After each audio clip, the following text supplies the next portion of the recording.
Hello friends, आज हम करेंगे जीके के महत्वपूर्ण प्रश्नों को हल। क्वेश्चन नंबर 1 यहाँ पर है, playing it my way my autobiography निम्नलिखित क्रिकेटरों में से किसके द्वारा लिखी गई पुस्तक है।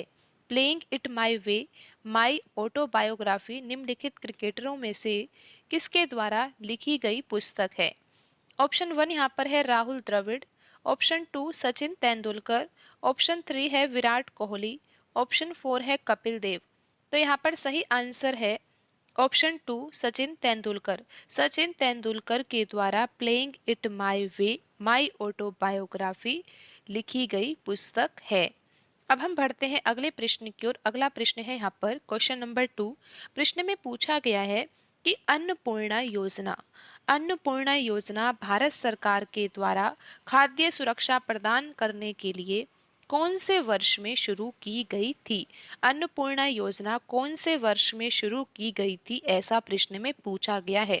ऑप्शन 1 यहाँ पर है सन 2002, ऑप्शन 2 है सन 2000, ऑप्शन 3 है सन 2001, ऑप्शन 4 है सन 2003। तो यहाँ पर सही आंसर है ऑप्शन 2। सन 2000 में अन्नपूर्णा योजना भारत सरकार के द्वारा खाद्य सुरक्षा प्रदान करने के लिए शुरू की गई थी। अब हम बढ़ते हैं अगले प्रश्न की ओर। अगला प्रश्न है यहाँ पर क्वेश्चन नंबर 3। निम्नलिखित में से किसे 1938 में 1939 के लिए भारतीय राष्ट्रीय कांग्रेस अधिवेशन के अध्यक्ष के रूप में फिर से निर्वाचित किया गया था। निम्नलिखित में से किसे 1938 में 1939 के लिए भारतीय राष्ट्रीय कांग्रेस अधिवेशन के अध्यक्ष के रूप में फिर से निर्वाचित किया गया था। तो यहाँ पर सही आंसर है ऑप्शन 4 सुभाष चंद्र बोस। सुभाष चंद्र बोस को 1938 में 1939 के लिए भारतीय राष्ट्रीय कांग्रेस अधिवेशन के अध्यक्ष के रूप में फिर से निर्वाचित किया गया था। अब हम बढ़ते हैं अगले प्रश्न की ओर। अगला प्रश्न है यहाँ पर क्वेश्चन नंबर 4। प्रश्न में पूछा गया है कि जब सरदार स्वर्ण सिंह समिति ने मौलिक कर्तव्यों के विषय में सिफारिश की, तब कौन सी राजनीतिक पार्टी सत्ता में थी। जब सरदार स्वर्ण सिंह समिति ने मौलिक कर्तव्यों के विषय में सिफारिश की, तब कौन सी राजनीतिक पार्टी सत्ता में थी। तो यहाँ पर सही आंसर है ऑप्शन 1 भारतीय राष्ट्रीय कांग्रेस। आपको पता है कि मूल संविधान में तो मौलिक कर्तव्य थे ही नहीं।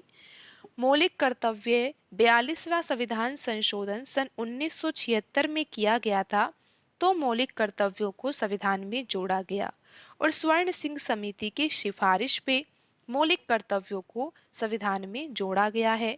उस समय कौन सी राजनीतिक पार्टी थी? भारतीय राष्ट्रीय कांग्रेस थी। उस वक्त प्रधानमंत्री कौन था? इंदिरा गांधी थी। आपको पता है कि 42वां संविधान संशोधन सन 1976 में हुआ था। 10 मौलिक कर्तव्य संविधान में जोड़े गए थे। कौन से अनुच्छेद में जोड़े गए थे? अनुच्छेद 51A में जोड़े गए थे। अब आपको ये भी पता होना चाहिए कि वर्तमान संविधान में अनुच्छेद 51A में 10 मौलिक कर्तव्य नहीं है, 11 मौलिक कर्तव्य है। तो 11वां मौलिक कर्तव्य क्या है? 11वां मौलिक कर्तव्य है कि सभी माता पिता अभिभावकों का कर्तव्य है कि अपने 6 से 14 वर्ष के बच्चों को स्कूल भेजे, यानी कि उनको शिक्षा का अवसर दे। 11वां मूल कर्तव्य संविधान में जोड़ा गया, लेकिन उसके लिए संविधान संशोधन किया गया।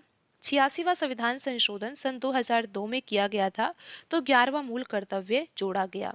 42वां संविधान संशोधन जो कि सन 1976 में किया गया था, तब 10 मूल कर्तव्य संविधान में जोड़े गए थे अनुच्छेद 51A में, लेकिन वर्तमान में 11 मूल कर्तव्य है, तो 11वां मूल कर्तव्य 86वां संविधान संशोधन किया गया सन 2002 में, तो 11वां मूल कर्तव्य संविधान में जोड़ा गया। और आपको ये भी पता होना चाहिए कि रूस देश के संविधान से मूल कर्तव्यों को भारत देश के संविधान में लिया गया है। तो अब हम बढ़ते हैं अगले प्रश्न की ओर। अगला प्रश्न है यहाँ पर क्वेश्चन नंबर 5। प्रश्न में पूछा गया है कि किस राज्य के जोड़े में होली को डोला पूर्णिमा के रूप में भी मनाया जाता है। किस राज्य के जोड़े में होली को डोला पूर्णिमा के रूप में मनाया जाता है। ऑप्शन 1 यहाँ पर है पश्चिम बंगाल और उड़ीसा, ऑप्शन 2 है महाराष्ट्र और गुजरात, ऑप्शन 3 यहाँ पर है नागालैंड और सिक्किम। ऑप्शन 4 है राजस्थान और पंजाब। तो यहाँ पर सही आंसर है ऑप्शन 1। पश्चिम बंगाल और उड़ीसा राज्य में होली को डोला पूर्णिमा के रूप में भी मनाया जाता है। ऑप्शन 1 यहाँ पर सही आंसर होगा। अब हम बढ़ते हैं अगले प्रश्न की ओर। अगला प्रश्न है यहाँ पर क्वेश्चन नंबर 6। प्रश्न में पूछा गया है कि 2016 में यामिनी कृष्ण मूर्ति जो कि नृत्यांगना है को शास्त्रीय नृत्य के किस क्षेत्र में उनके योगदान के लिए पद्म विभूषण से सम्मानित किया गया। सन 2016 में यामिनी कृष्ण मूर्ति जो कि नृत्यांगना है, शास्त्रीय नृत्य की नृत्यांगना है ये, अब इनको 2016 में पद्म विभूषण से सम्मानित किया गया। तो प्रश्न में ये पूछा गया है कि इनका संबंध किस शास्त्रीय नृत्य से है। तो देखिए ऑप्शन 1 में लिखा हुआ है भरतनाट्यम और कुचिपुड़ी। ऑप्शन 2 है भरतनाट्यम और ओडिसी। ऑप्शन 3 यहाँ पर है भरतनाट्यम और मणिपुरी। ऑप्शन 4 है भरतनाट्यम और कथक। तो यहाँ पर सही आंसर है ऑप्शन 1। 2016 में यामिनी कृष्ण मूर्ति जी को पद्म विभूषण से सम्मानित किया गया। उनका संबंध किस नृत्य से है? भरतनाट्यम और कुचिपुड़ी। भरतनाट्यम और कुचिपुड़ी दोनों ही शास्त्रीय नृत्य है।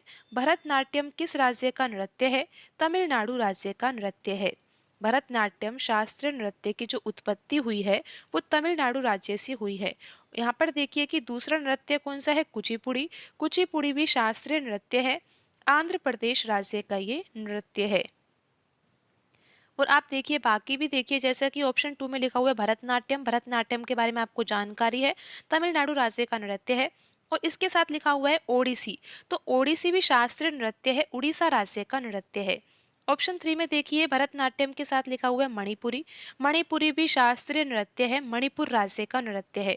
ऑप्शन 4 में भरतनाट्यम के साथ लिखा हुआ है कथक, कथक भी शास्त्रीय नृत्य है, यूपी राज्य का नृत्य है।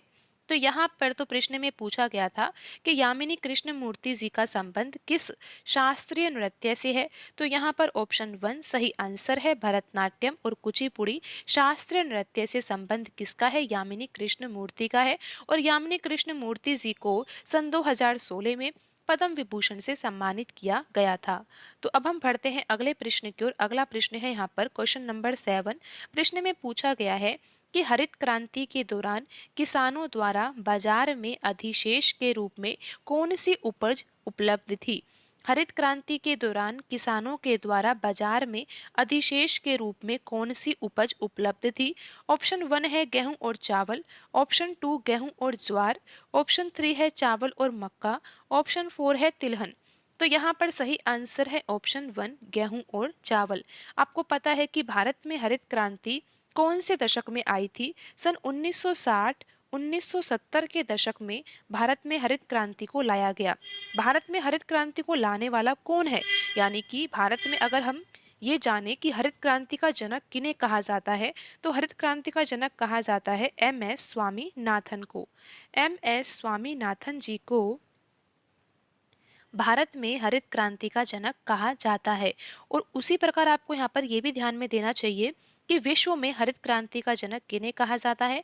नॉर्मन बोरलॉग को कहा जाता है। तो अब हम बढ़ते हैं अगले प्रश्न की ओर। अगला प्रश्न है यहाँ पर क्वेश्चन नंबर 8। प्रश्न में पूछा गया है कि भारत सरकार ने कितने दिनों के लिए काम उपलब्ध कराने के लिए 20 जून 2020 को गरीब कल्याण रोजगार अभियान GKRA शुरू किया? भारत सरकार ने कितने दिनों के लिए काम उपलब्ध कराने के लिए 20 जून 2020 को गरीब कल्याण रोजगार अभियान GKRA शुरू किया? तो कितने दिनों का काम उपलब्ध कराने के लिए गरीब कल्याण रोजगार अभियान शुरू किया था? तो यहाँ पर सही आंसर है ऑप्शन 1 125 दिन का काम उपलब्ध कराने के लिए। अब हम बढ़ते हैं अगले प्रश्न की ओर। अगला प्रश्न है यहाँ पर क्वेश्चन नंबर 9। प्रश्न में पूछा गया है कि राज्य के नीति निर्देशक सिद्धांतों के अनुच्छेद 51 में निम्नलिखित में से कौन सा शामिल है? राज्य के नीति निर्देशक सिद्धांतों के अनुच्छेद 51 में निम्नलिखित में से कौन सा शामिल है? ऑप्शन 1 यहाँ पर है कृषि और पशुपालन का संगठन। ऑप्शन 2 है अंतर्राष्ट्रीय शांति और सुरक्षा को बढ़ावा देना। ऑप्शन 3 नागरिकों के लिए समान नागरिक संहिता। ऑप्शन 4 कार्यपालिका से न्यायपालिका का पृथक्करण। तो यहाँ पर सही आंसर है ऑप्शन 2। अनुच्छेद 51 में किसका उल्लेख है? अंतर्राष्ट्रीय शांति और सुरक्षा को बढ़ावा देना। अब हम बढ़ते हैं अगले प्रश्न की ओर। अगला प्रश्न है यहाँ पर क्वेश्चन नंबर 10।